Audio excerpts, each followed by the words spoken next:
কুরআন কুরআন কুরআন কুরআন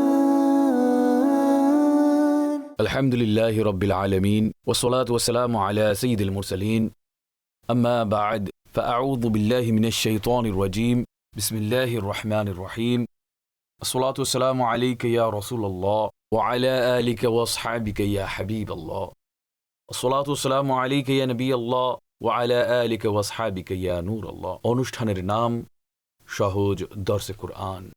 আজ সূরা আলে ইমরানের আয়াত নম্বর ২০ থেকে কোরআনে পাকের দরস শ্রবণ করব। ইরশাদ হচ্ছে, বিসমিল্লাহির রহমানির রহিম, فإن حاجوك فقل أسلمت وجهي لله ومن اتبعني وقل للذين أوتوا الكتاب والأميين أأسلمتم فإن أسلموا فقد اهتدوا وإن تولوا فإنما عليك البلاغ والله بصير بالعباد। তারপর হে হাবিব, যদি তারা তোমার সাথে তর্ক করে তবে তুমি বলে দাও, আমি তো আমার মুখ আল্লাহর দিকে আল্লাহর বারগাহে অবনত করে আছি এবং আমার অনুসারীগণও। আর হে হাবিব, আহলে কিতাব এবং নিরক্ষরদের বলে দাও যে তোমরাও কি ইসলাম কবুল করছো?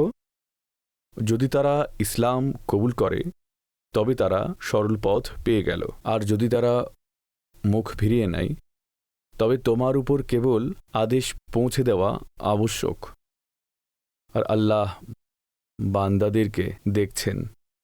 এর যে প্রাসঙ্গিকতা, এই যে খ্রিস্টানদের ব্যাপারে এবং অমুসলিমদের ব্যাপারে তাদের পর্যন্ত আল্লাহর পয়গাম পৌঁছানোর দায়িত্ব নবী পাক সাল্লাল্লাহু আলাইহি ওয়াসাল্লামের। যদি তারা এই দাওয়াত কবুল করে নেয় তবে সেটা তাদের উপকার, যদি তারা কবুল না করে তবে তুমি বলে দাও, আমি এবং আমার অনুসারীগণ আমরা সবাই আল্লাহর বারগাহে আমাদের মস্তক অবনত করে আছি, সুতরাং আমরা আনুগত্যের পথ অবলম্বন করেছি। এরপর বনি ইসরায়েলের কিছু কুকর্ম, কিছু অপরাধের কথা বর্ণনা করা হয়েছে, আর খুবই ভয়ঙ্কর তাদের কর্মকাণ্ড এবং আচরণ ছিল। ইরশাদ হচ্ছে, ইন্নাল্লাযীনা ইয়াকফুরুনা বিআয়াতিল্লাহি ওয়া ইয়াকতুলুনান নাবিয়্যিনা বিগাইরি হাক্কিন ওয়া ইয়াকতুলুনাল্লাযীনা ইয়া'মুরুনা বিল কিসতি মিনান নাসি ফাবাশশিরহুম বিআযাবিন আলীম। নিশ্চয়ই ওসব লোকেরা যারা আল্লাহর আয়াতকে অস্বীকার করে এবং নবীগণকে অন্যায়ভাবে শহীদ করে এবং ইনসাফের আদেশ প্রদানকারীগণকে তারা হত্যা করে, তবে তাদেরকে যন্ত্রণাদায়ক শাস্তির সুসংবাদ শোনাও। এখানে বনী ইসরায়েলের একটি আমল যা এখানে বর্ণনা করা হয়েছে, বরং আরও কয়েক প্রকার কর্মকাণ্ড রয়েছে।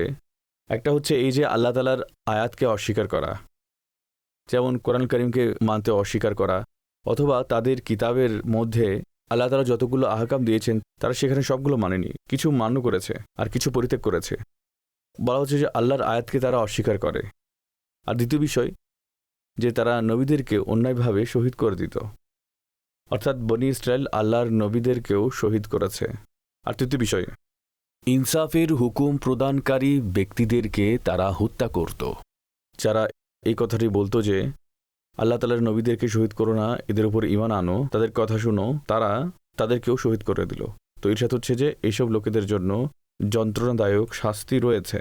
বনী ইসরায়েলের ব্যাপারে বিভিন্ন রেওয়ায়েত রয়েছে। একটাতে বর্ণনা করা হয়েছে বনী ইসরায়েল, তাতে বলা হয়েছে যে বনী ইসরায়েল ১ ঘন্টায়, অর্থাৎ ১ ঘন্টা বা অল্প কিছু সময় ৪৩ আম্বিয়া কেরামদেরকে শহীদ করেছে। এবং তারপর যখন তাদের মধ্যে ১১২ জন ইবাদতকারীগণ দাঁড়িয়ে নেকির হুকুম দিয়েছে, খারাপ থেকে নিষেধ করেছে, তখন বনী ইসরায়েল এদেরকেও শহীদ করে দিয়েছে। তো বলা হচ্ছে তাদের জন্য যন্ত্রণাদায়ক শাস্তি রয়েছে। আর তাদের অবস্থা কীরকম বলা হচ্ছে, উলাইকাল্লাযীনা হাবিতাত আ'মালুহুম ফিদ দুনিয়া ওয়াল আখিরাতি ওয়া মা লাহুম মিন নাসিরিন।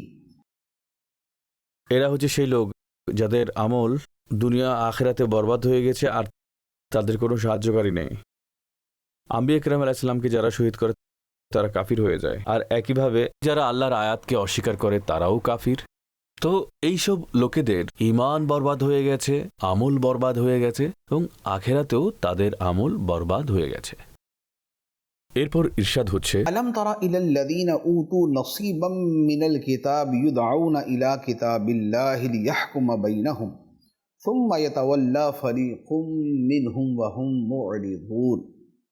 তুমি কি সেই লোকদেরকে দেখনি যাদেরকে কিতাবের কিছু অংশ দেওয়া হয়েছিল, যে যখনই তাদেরকে আল্লাহর কিতাবের দিকে আহ্বান করা হয় যাতে সে তাদের মধ্যে ফয়সালা করে দেয়, অতঃপর তাদের মধ্যে একটি দল উদাসীন হয়ে মুখ ফিরিয়ে নেয়। এখানে বলা হয়েছে যে যাদেরকে আগে কিতাব দেওয়া হয়েছিল, তাওরাত, ইঞ্জিল যাদেরকে দেওয়া হয়েছিল, তাদেরকে যখন আল্লাহর আহকামের দিকে আহ্বান করা হয় তো তখন তারা পৃষ্ঠ প্রদর্শন করে। আচ্ছা, এর শানে নুজুল কি? এর দুটি অর্থ বর্ণনা করা হয়েছে। একটা বলা হচ্ছে এখানে রজমের ঘটনা ছিল, অর্থাৎ কেউ একজন কুকর্ম করেছিল বিবাহিত হওয়া সত্ত্বেও, তখন তাকে রজম করা হয়। আরেকটি তাফসিরের মোতাবেক সাধারণত তাদেরকে যখন কিতাবুল্লাহর দিকে আহ্বান করা হয়, আল্লাহর আহকামের দিকে আমল করার জন্য আহ্বান করা হয়, তাদেরকে বলা হলো যে তোমরা কোরআনের দিকে আসো। অর্থাৎ যাদেরকে এর আগে কিতাবের অংশ দেওয়া হয়েছিল, তাওরাতের অংশ দেওয়া হয়েছিল, তাদেরকে আল্লাহর কিতাব অর্থাৎ কোরআনের দিকে আহ্বান করা হলো যাতে এ কোরআন তাদের বিকৃতির মীমাংসা করে দেয়। এগুলো হচ্ছে আল্লাহর হুকুম আর এগুলো নয়। আর এছাড়াও তারা তাদের কিতাবে যেসব পরিবর্তন সাধন করেছে সেগুলোর মাঝেও মীমাংসা করে দেয়। তো যখন তাদেরকে কোরআনের দিকে আহ্বান করা হয় যেন কোরআন তাদের মাঝে ফয়সালা করে দেয়, তো বলা হচ্ছে তাদের মধ্যে একটি দল উদাসীন হয়ে মুখ ফিরিয়ে নেয়। কারণ তাদের উদ্দেশ্য নয় যে সঠিক জিনিস সামনে আসুক, তারা তাদের দুনিয়াবি স্বার্থ এবং আর্থিক স্বার্থের কারণেই যত ধরনের দুর্নীতি তারা করে যাচ্ছিল। আচ্ছা, তাদের এই কাজ করার কারণটা কি? যে এত বড় অপরাধ তারা করছে, আল্লাহর আহকামকে গোপন করছে এবং তাতে বিকৃতি সাধন করছে, আর তা সত্ত্বেও তাদের মাঝে কোনো ভয় ডর নেই। এর পরিণতি কিয়ামতের দিনে কি হবে? তো তাদের অন্তরে দুঃসাহস কিভাবে সৃষ্টি হলো, কেন পয়দা হলো? ইরশাদ হচ্ছে, ذلك بأنهم قالوا لن تمسنا النار إلا أياما معدودات وغرهم في دينهم ما كانوا يفترون। এই দুঃসাহস তাদের এই জন্য হয়েছে যে তারা বলে যে আমাদেরকে কখনোই আগুন স্পর্শ করবে না কেবল নির্ধারিত দিন ব্যতীত। আর তাদেরকে তাদের এমন মন গড়া কথা তাদের দিনের ব্যাপারে তাদেরকে ধোঁকায় পতিত করেছে।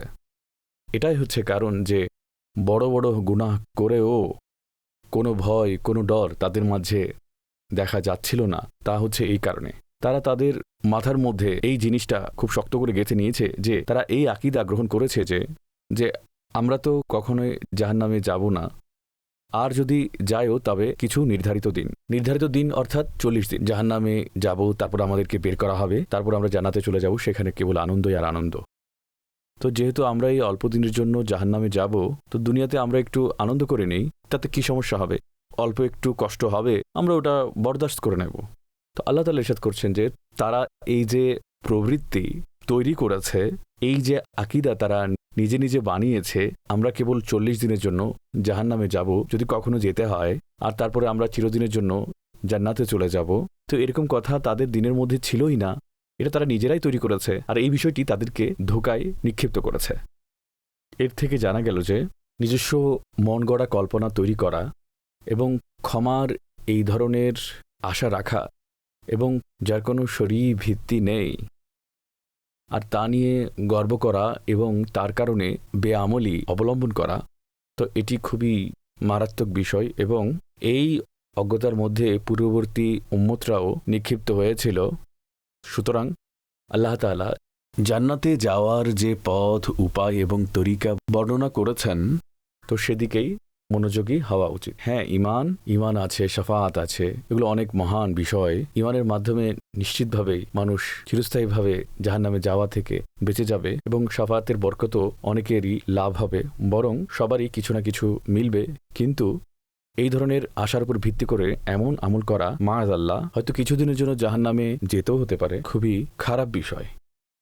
তো আল্লাহ তাআলা এই ধরনের মন গড়া কল্পনা যারা তৈরি করে, ইরশাদ করছেন যে فكيف إذا جمعناهم ليوم لا ريب فيه ووفيت كل نفس ما كسبت وهم لا يظلمون। কেমন পরিস্থিতি হবে যখন আমরা তাদেরকে সেই দিনের জন্য একত্রিত করব যাতে কোনো সন্দেহ নেই, আর প্রত্যেক প্রাণকে তার পরিপূর্ণ উপার্জন প্রদান করা হবে আর তাদের উপর জুলুম হবে না। তো বলা হচ্ছে এখানে তো তোমরা আশা করে বসে আছো যে আমরা নিশ্চিতভাবেই জান্নাতে চলে যাব। ইরশাদ হচ্ছে চিন্তা করো সেদিন তাদের কি অবস্থা হবে, যে যখন আমি কিয়ামতের দিন তাদেরকে একত্রিত করব, সেই কিয়ামতের দিন যা নিয়ে কোনো সন্দেহ নেই, আর সেদিন সকল প্রাণকে তার পরিপূর্ণ রূপে উপার্জন প্রদান করা হবে। যতটুকু সে নেকির কাজ করেছে তাকে তার পুরস্কার দেওয়া হবে, আর যে যতটুকু গুনাহ করেছে তো তার বিষয়টি আল্লাহ তাআলা তার দয়া ও তার অনুগ্রহের কারণে যেমন চান তিনি তেমনই করবেন। তো ইরশাদ হচ্ছে যে এই যে দুনিয়ার যেসব খামখেয়ালি রয়েছে এসব পরিত্যাগ করা উচিত, এবং এটাই মনে রাখা উচিত যে কিয়ামতের দিন আল্লাহ তাআলা সবাইকে একত্রিত করবেন। এরপরে নতুন যে আয়াত আসছে সেখানে নতুন একটি বিষয় আলোচিত হতে যাচ্ছে। নবী পাক সাল্লাল্লাহু তাআলা আলাইহি ওয়া আলিহি ওয়াসাল্লাম যে সুসংবাদ মুসলমানদেরকে শুনিয়েছেন যে এমন একটি সময় আসবে মুসলমানরা পারস্য জয় করবে, ইরান জয় করবে, রোমান সাম্রাজ্য জয় করবে।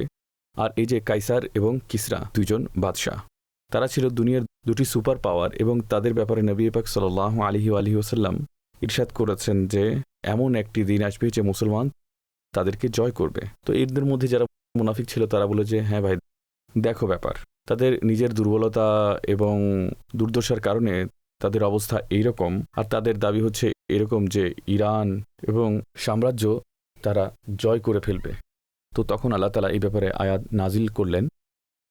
ইরশাদ হচ্ছে قل اللهم مالك الملك تؤتي الملك من تشاء وتنزع الملك ممن تشاء وتعز من تشاء وتذل من تشاء بيدك الخير إنك على كل شيء قدير। ইরশাদ হচ্ছে এভাবে আরজ করো, হে আল্লাহ তুমি রাজত্বের মালিক, তুমি যাকে চাও রাজত্ব দান করো আর যাকে চাও ছিনিয়ে নাও, আর তুমি যাকে চাও সম্মান দান করো আর যাকে চাও অসম্মানিত করো।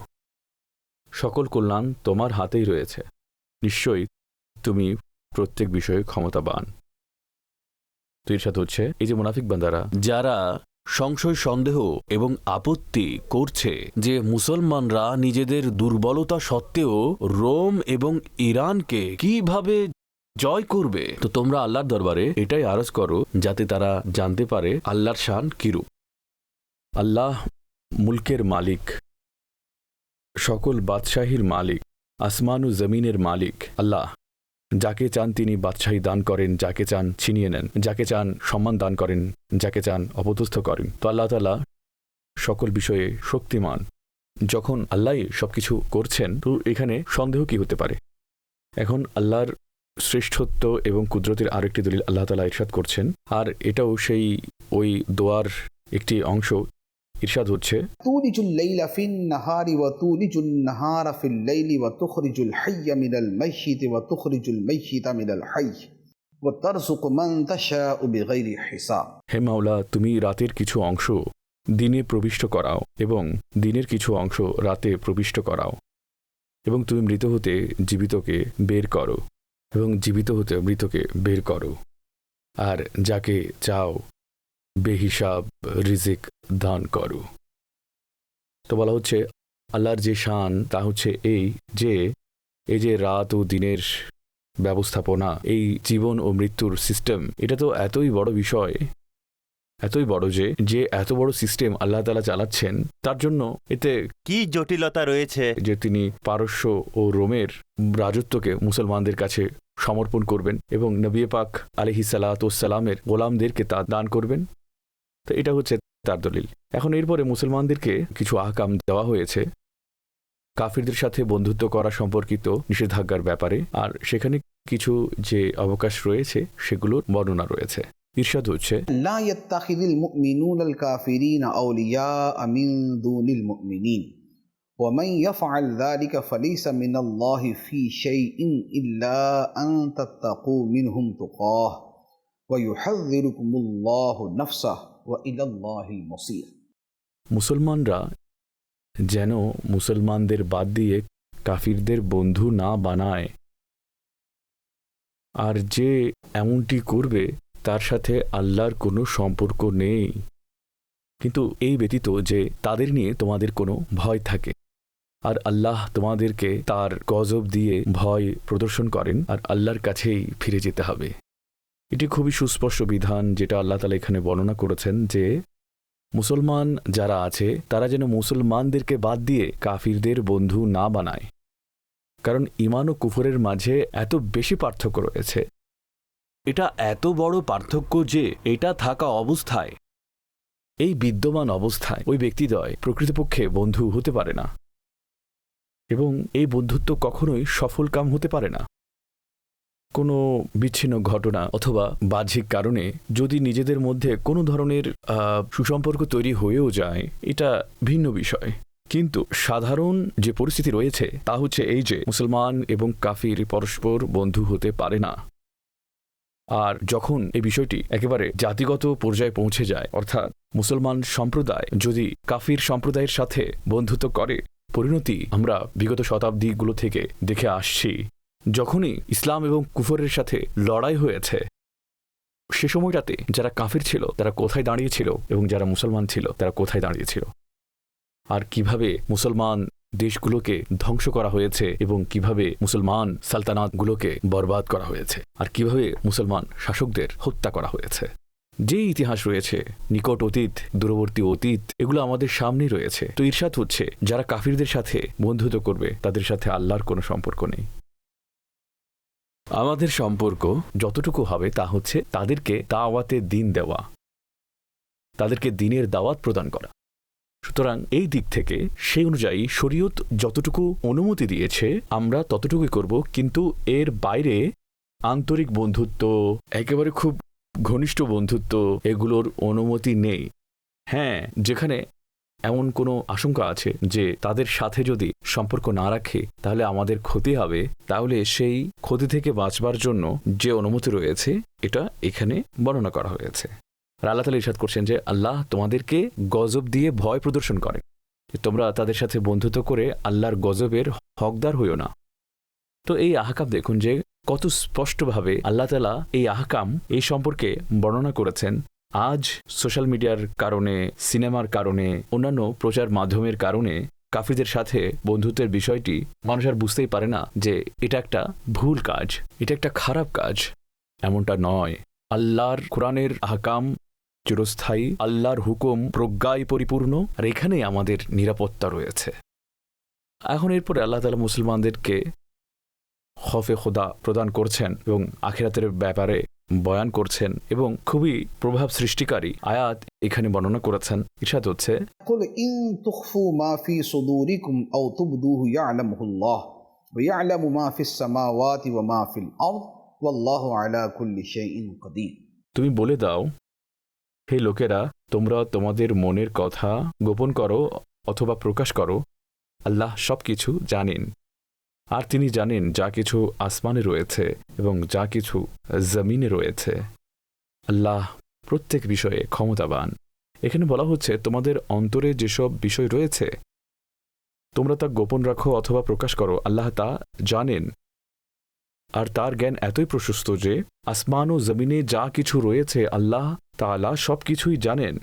কেবল এতটুকুতেই সীমাবদ্ধ নয়, জানার সাথে সাথে তার কাছে প্রত্যেক বিষয়ের উপর ক্ষমতা আছে। অনেক সময় এমন হয় না, যেমন আমরা দেখি যে জুলুম হচ্ছে কিন্তু আমাদের ক্ষমতা নেই তা রুখে দেওয়ার। জানি যে অমুক ব্যক্তি অত্যাচার করেছে কিন্তু আমাদের শাস্তি দেওয়ার ক্ষমতা নেই। সুতরাং জ্ঞান হচ্ছে একটি বিষয়, ক্ষমতা হচ্ছে আরেকটি বিষয়। আল্লাহ তাআলার কাছে জ্ঞানও আছে এবং ক্ষমতাও রয়েছে, জ্ঞানও পরিপূর্ণ এবং তার ক্ষমতাও পরিপূর্ণ। সুতরাং অন্তরের মাঝে যেসব বিষয় গোপন আছে তাও আল্লাহ তাআলা জানেন। সুতরাং যেসব অন্তরে ওয়াসওয়াসা আসে সেগুলোর মাফ আছে, কিন্তু ওয়াসওয়াসার পরবর্তী যেসব বিষয় রয়েছে সেখানে দৃঢ় সংকল্পের এবং মনে পরিকল্পনা করার যদি গুনাহ থাকে তবে এখানে অনেকগুলো ক্ষেত্রে গুনাহ হতে পারে এবং পাকড়াও হতে পারে। আর এরপরে আল্লাহ তাআলা কিয়ামতের যে দৃশ্য বর্ণনা করেছেন, এই দৃশ্যকে যদি বারবার বারবার কল্পনা করা হয় তাহলে বিশ্বাস করুন এটা অন্তরকে নাড়িয়ে দেওয়ার জন্য এটাই যথেষ্ট। ইরশাদ হচ্ছে يوم تجد كل نفس ما عملت من خير محضرا وما عملت من سوء تود لو أن بينها وبينه أمدا بعيدا ويحذركم الله نفسه والله رؤوف بالعباد। যেদিন প্রত্যেক ব্যক্তি তার সকল ভালো এবং খারাপ আমল নিজের সামনে উপস্থিত পাবে, তখন সে আশা করবে যে হায় তার মাঝে এবং তার আমলের মাঝে কোনো দূর দূরান্তের দূরত্ব তৈরি হয়ে যায়। আর আল্লাহ তোমাদেরকে তার আযাবের মাধ্যমে ভয় প্রদর্শন করেন এবং আল্লাহ বান্দাদের উপর বড়ই দয়াবান। এটা হচ্ছে সেই ঘটনা যেদিন কিয়ামতের দিনে বান্দারা থাকবে এবং তার সকল ভালো এবং খারাপ কাজ তার সামনে উপস্থিত থাকবে, তার সকল ভালো ও খারাপ কাজ। এবং ওই দিন বান্দা যার গুনাহ হবে, খারাপ কাজ হবে, তখন সে আশা করবে যে আমার মাঝে এবং আমার এই আমলের মাঝে অনেক দীর্ঘ একটা দূরত্ব হোক, অসীম একটা দূরত্ব তৈরি হয়ে যাক, যাতে আমাকে তা দেখতে না হয় এবং এই আমলের ব্যাপারে আমার যেন হিসেব নেওয়া না হয়। আল্লাহ তাআলা ইরশাদ করছেন যে এই দিন আগমন করছে। আল্লাহ তাআলা তোমাদেরকে আযাবের মাধ্যমে ভয় প্রদর্শন করেন। এই কথাকে সামনে রেখে এবং এর মধ্যে বিদ্যমান শাস্তিকে সামনে রেখে আমাদের নিজেকে গুনাহ থেকে বাঁচাতে হবে এবং এর সাথে আল্লাহ তাআলা বান্দার উপর অনেক বড় মেহেরবানও বটেন। এটা একই সাথে বর্ণনা করা হয়েছে যে আল্লাহ তাআলা তার রহমত, তার গজব দুটোকেই বর্ণনা করেছেন। তো এমন নয় যে ভয়ের আধিক্য এতই থাকুক যে আধিক্য প্রত্যাশিত নয়, এবং এমনও না হোক যে বান্দা কেবল রহমতের উপর ভরসা করবে এবং তার মন থেকে ভয় একেবারেই চলে যাবে। ভয় এবং আশা এই দুটোর মাঝখানে বান্দার থাকা উচিত, আশা ও ভয়ের মাঝখানে। এরপর খফে খুদার পরে ইত্তেবায়ে নববী, ইতাআতে মুস্তাফারও বর্ণনা রয়েছে। ইরশাদ হচ্ছে قل إن كنتم تحبون الله فاتبعوني يحببكم الله ويغفر لكم ذنوبكم والله غفور رحيم। হে হাবিব বলে দাও, হে লোকেরা, যদি তোমরা আল্লাহকে ভালোবাসো তবে আমার অনুগত হয়ে যাও। আল্লাহ তোমাদের ভালোবাসবেন এবং তোমাদের গুনাহ মাফ করে দেবেন, আর আল্লাহ ক্ষমা প্রদর্শনকারী, দয়াবান। ইহুদিরা বলতো যে আমরা আল্লাহর খুবই প্রিয়, আর কেউ কেউ বলতো যে আমরা আল্লাহর পুত্রের মতো। তো আমাদের তো কারো পেছনে চলার দরকার নেই, আমরা তো অলরেডি আল্লাহর কতই না প্রিয়। তো এই জন্য বলা হয়েছে যে মানুষকে বলে দাও যে তোমরা যদি আল্লাহর ভালোবাসার দাবিদার হও, যে তোমরা আল্লাহকে ভালোবাসো এবং আল্লাহ তোমাদেরকে ভালোবাসেন, যদি তোমরা এমন দাবি করে থাকো তবে আমার অনুসরণ করো, আমার অনুগত হও। নবী পাক সাল্লাল্লাহু আলাইহি সাল্লামের অনুসরণ করো, যে আল্লাহ তাআলা তাকে শেষ নবী বানিয়েছেন এবং তার অনুসরণই হচ্ছে সর্বশেষ অনুসরণ। তো তার অনুসরণ করো, তার অনুসরণ এই পরিণতি হবে যে তোমরা যে বলো যে আমরা আল্লাহকে ভালোবাসি, তার অনুসরণের পর আল্লাহ তোমাদেরকে ভালোবাসবেন, তোমরা আল্লাহর মাহবুব হয়ে যাবে, আল্লাহ তোমাদের গুনাহ মাফ করে দেবেন। আল্লাহ তাআলা ক্ষমা প্রদানকারী, দয়াবান। আল্লাহ তাআলা ক্ষমা প্রদানকারী। আল্লাহ তাআলার ভালোবাসা নবী পাক সাল্লাল্লাহু আলাইহি সাল্লামের ভালোবাসা ও অনুসরণ ব্যতীত সম্ভব নয়। আর এই আনুগত্য যদি ঈমানের ক্ষেত্রে হয় তাহলে তা প্রধান শর্ত হয়ে যাবে। তারপর পরবর্তীতে স্তর অনুযায়ী এই শর্ত তৈরি হবে। तो बखुदा खुदा का यही है दर, नहीं और कोई मफर मकर, जो वहाँ से हो यही यहाँ के हो, जो यहाँ नहीं वो वहाँ। নবী পাক সাল্লাল্লাহু আলাইহি সাল্লামের বারগাহের যে নিজেকে তার গোলাম মনে করে না, যারা আল্লাহর রাসূলের বারগাহের সাথে নিজেকে সম্পৃক্ত মনে করে না, তাদের সাথে আল্লাহরও কোনো সম্পর্ক নেই। এরপরে ইরশাদ হচ্ছে যে कुल अतीउल्लाह वर रसूल फ़इन तवल्लौ फ़इन्नल्लाह ला युहिब्बुल काफिरीन। তুমি বলে দাও আল্লাহ এবং রাসূলের আনুগত্য করো, তারপর তারা যদি মুখ ফিরিয়ে নেয় তবে আল্লাহ কাফিরদেরকে পছন্দ করেন না। প্রথমে অনুসরণের, তারপর আনুগত্যের বয়ান।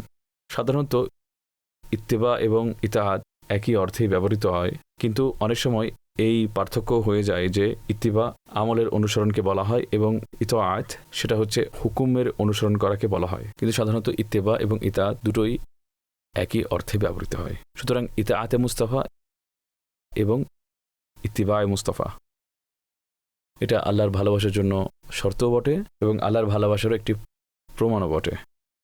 এখন এখানে নবী পাক সাল্লাল্লাহু আলাইহি ওয়াসাল্লামের ইত্তেবা এর কথার পর আল্লাহ তাআলা তার পূর্বেকার প্রশংসিত নবীগণের ইরশাদ করেছেন যে নবী পাক সাল্লাল্লাহু আলাইহি ওয়াসাল্লাম আল্লাহ তাআলা নির্বাচিত বান্দা, তার অনুসরণের মাধ্যমে আল্লাহকে পাওয়া যাবে।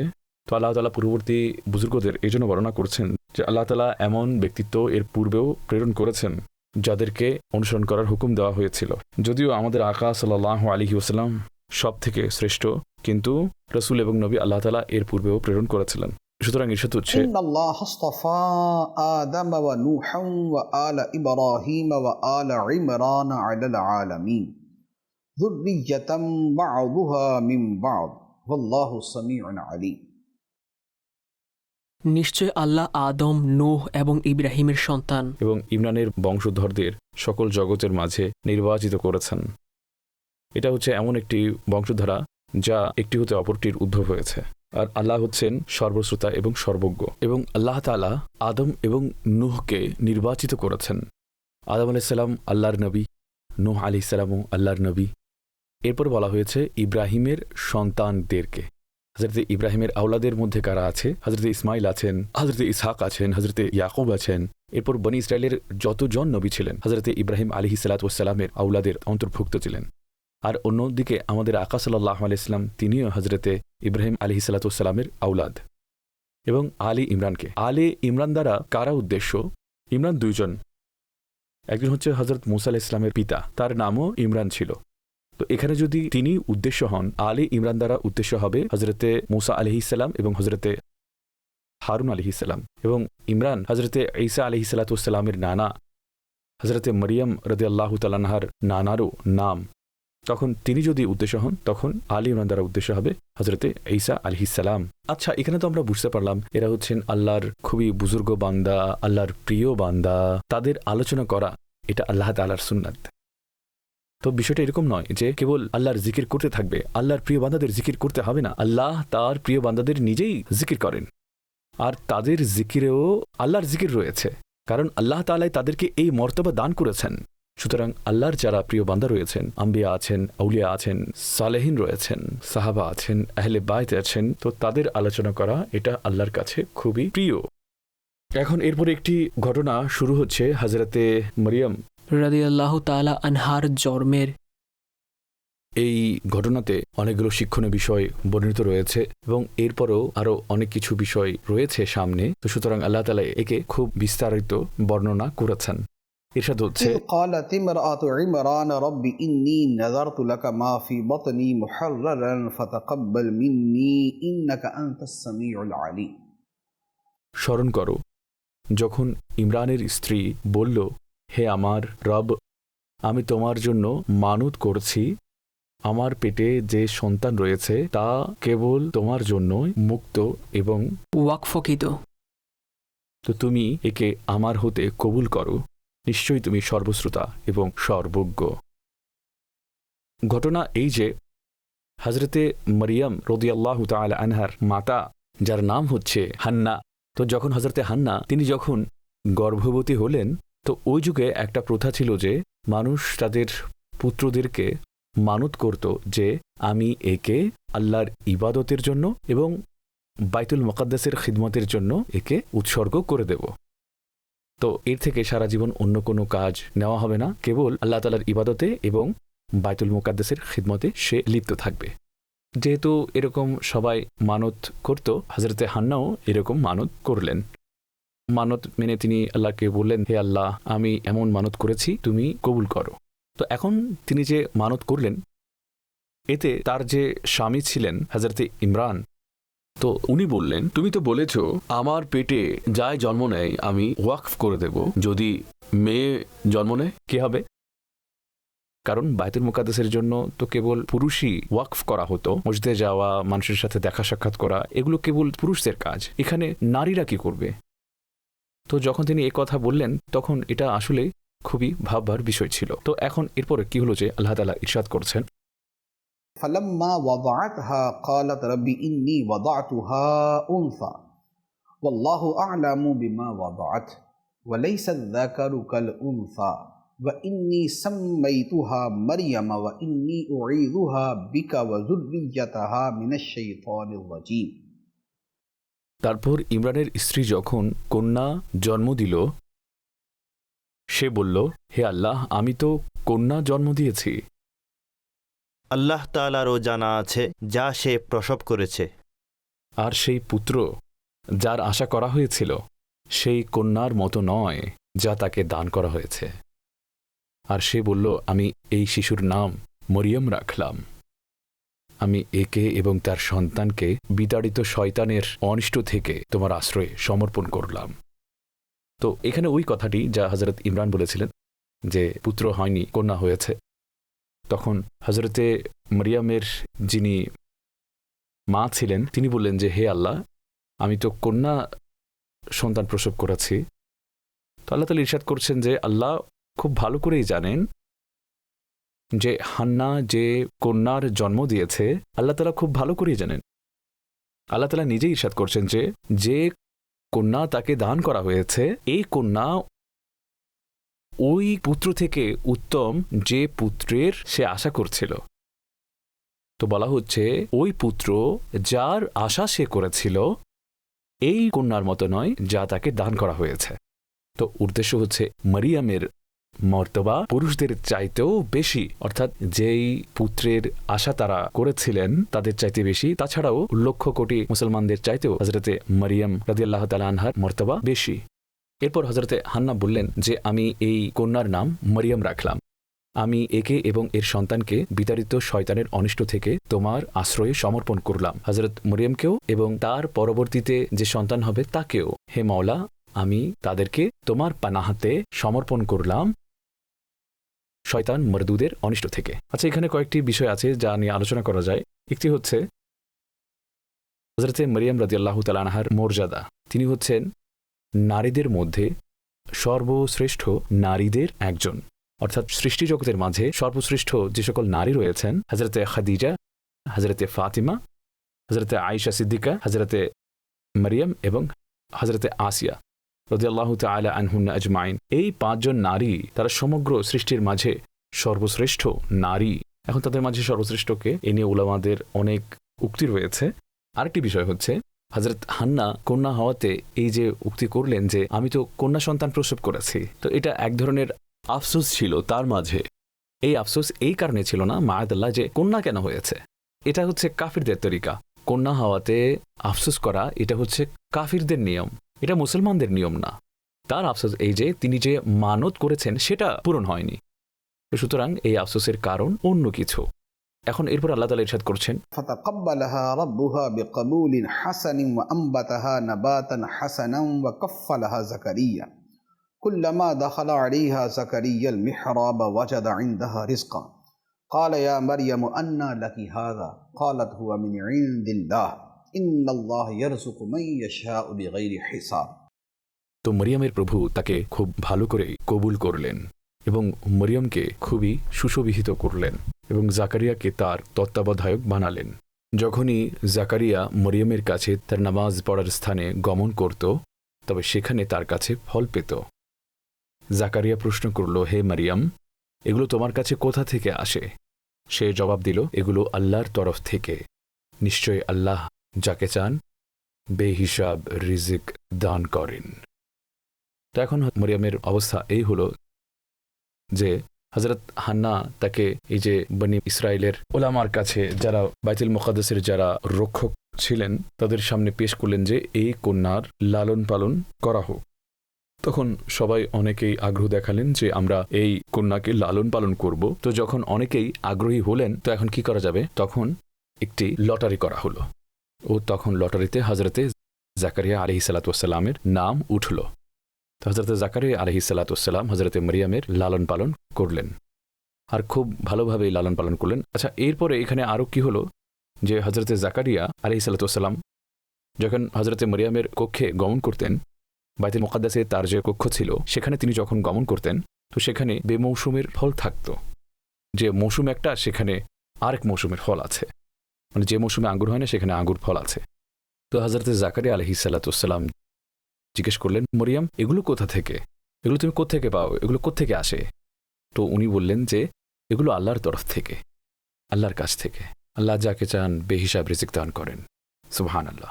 আচ্ছা, তিনি যখন এগুলো দেখলেন বেমৌসুমের ফল, যে সময় যে জিনিস হয় না তাই হয়ে যাচ্ছে, এটা দেখার পরে হজরতে জাকারিয়া আলাইহিসসালামের তার বয়স অনেক বেশি হয়ে গিয়েছিল, তিনি বার্ধক্য অবস্থায় পৌঁছে গিয়েছিলেন।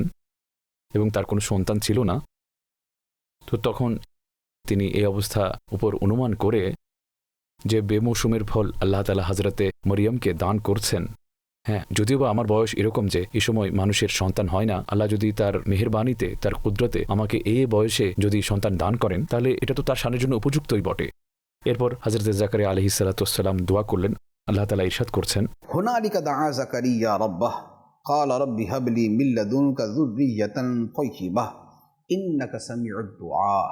সেখানেই জাকারিয়া তার রবের কাছে দোয়া করল, আরজ করল, হে আমার রব, আমাকে তোমার বারগাহ থেকে পবিত্র সন্তান দান করো, নিশ্চয়ই তুমি দোয়া শ্রবণকারী। এখানে কয়েকটি বিষয় রয়েছে। একটা হচ্ছে হযরত জাকারিয়া আলাইহিস সালাতু ওয়াস সালামের দোয়াটি তিনি আওলাদের জন্য দোয়া করলেন এবং পবিত্র আওলাদের। তো এ থেকে জানা গেল যে যখন সন্তানের জন্য দোয়া করা হয়, বরং নেক সন্তানের জন্য দোয়া করা হয়। সন্তান পাওয়া গেছে, সেই সন্তান এখন চোখের চক্ষুশূল হয়ে গেছে। সুতরাং নেক আওলাদের দরকার, অনুগত সন্তানের দরকার। এই যে আয়াত রয়েছে, রাব্বি হাবলি মিন লাদুনকা যুররিয়াতান তাইয়্যিবাহ, যে ব্যক্তির সন্তান হয় না, যদি এই দোয়াকে সে তার রুটিনে পরিণত করে, তবে আল্লাহ তাআলা তাকে আওলাদ দান করবেন। তো ওলামায়ে কেরাম অধিকার এই কথাটি বলেছেন যে রাব্বি হাবলি মিনাস সালিহিন, রাব্বি হাবলি মিন লাদুনকা যুররিয়াতান তাইয়্যিবাহ ইন্নাকা সামিউদ দুআ। এই দোয়া আল্লাহ তাআলা ইরশাদ করলেন যে হুনালিকা দাআ জাকারিয়া রাব্বাহ, সেই স্থানেই জাকারিয়া তার রবের কাছে দোয়া করল। তো এখানে ওই স্থানের জিকির আলোচনা কেন করা হয়েছে? আলোচনা এই জন্য করা হয়েছে যে সেখানে হযরতে মারিয়াম রাদিয়াল্লাহু তাআলা আনহা বিদ্যমান ছিলেন, সেখানে আল্লাহর রহমত তার কাছে আগমন করত। এর থেকে জানা গেল যে যেখানে ওয়ালিদের অবস্থান রয়েছে, যেখানে তারা থাকেন, আর যেখানে আল্লাহর রহমত নাজিল হয়, সেসব জায়গায় দোয়া কবুল হয়। এই যে আমরা মাজারে গিয়ে দোয়া করি না, কোনো মাজারে গিয়ে, কেন? এই জন্য যে সেখানে আল্লাহর ওলি বিদ্যমান আছেন, এখানে তার শরীর রয়েছে, আর সেখানে আল্লাহর রহমত নাজিল হয়, তারপর সেখানে কোরআন পড়া হয়। তো এইভাবে সেখানে আরো অনেক কাজ হয়ে থাকে, এই জন্য সেখানে গিয়ে দোয়া করা হয়। তো এখন যখন এই দোয়া হয়ে গেল, তো আল্লাহ তাআলার তরফ থেকে যে পুরস্কার দেওয়া হলো, আল্লাহ তাআলা ইরশাদ করছেন, ফানাদাতহুল মালাইকাতু ওয়া হুয়া কাইমুন ইউসাল্লি ফিল মিহরাবি আন্নাল্লাহা ইউবাশশিরুকা বিয়াহইয়া মুসাদ্দিকাম বিকালিমাতিন মিনাল্লাহি ওয়া সাইয়্যিদান ওয়া হাসূরান ওয়া নাবিয়্যাম মিনাস সালিহিন। তো অতঃপর ফেরেশতারা জাকারিয়াকে আহ্বান করল। তখন সে তার নামাজের স্থানে নামাজ পড়ছিল। আহ্বান করে বলল, নিশ্চয় আল্লাহ আপনাকে ইয়াহিয়ার সুসংবাদ প্রদান করছেন, যিনি আল্লাহর পক্ষ থেকে একটি কালেমার সত্যায়ন করবেন, এবং তিনি নেতা হবেন, এবং তিনি সবসময় নারীসঙ্গ বর্জনকারী এবং সালেহীন হতে একজন নবী হবেন। এখানে আল্লাহ তাআলা তার দোয়া কবুল করলেন এবং ফেরেশতারা আল্লাহ তাআলার তরফ থেকে হযরত জাকারিয়াকে এই সুসংবাদ শোনালেন। আর তখন তিনি নামাজের হালতে ছিলেন। তো বলা হচ্ছে যে আল্লাহ তাআলা আপনাকে সুসংবাদ দিচ্ছেন এমন বান্দার, এমন আওলাদের, যিনি কালিমাতুল্লাহর সত্যায়ন করবেন। কালিমাতুল্লাহ হযরত ঈসা আলাইহিস সালাম, যেহেতু তিনি আল্লাহ তাআলার কালিমা, কোন থেকে সৃষ্টি হয়েছেন, কালিমাতুল্লাহর সত্যায়ন করবেন। এবং এই ইয়াহিয়া কে হবেন? নেতা হবেন, এবং তিনি নারীদের সঙ্গে সবসময় বর্জনকারী হবেন। তার সামর্থ্য থাকবে কিন্তু কখনো বিবাহ করবেন না, এবং সালেহীন হতে একজন নবী হবেন। তো এখানে হযরত জাকারিয়া আলাইহিস সালামের দোয়া কবুল হলো। আল্লাহ তাআলা হযরত জাকারিয়া আলাইহিস সালামকে হযরতে ইয়াহিয়ার সূরতে একজন সন্তান দান করলেন। এরপরে আরও কিছু ঘটনা রয়েছে, এখনও এটার আরও কিছু অংশ অবশিষ্ট রয়েছে। ইনশাআল্লাহ এগুলো আমরা পরবর্তী পর্বে বর্ণনা করব। আল্লাহ তাআলা তার প্রিয় বান্দাদের জিকির করার এবং তাদের জীবন, তাদের আদর্শ অনুযায়ী চলার তৌফিক দান করুন। আমিন। বিজাহি নবিল আমিন সাল্লাল্লাহু তাআলা আলাইহি ওয়াসাল্লাম। কুরআন কুরআন কুরআন কুরআন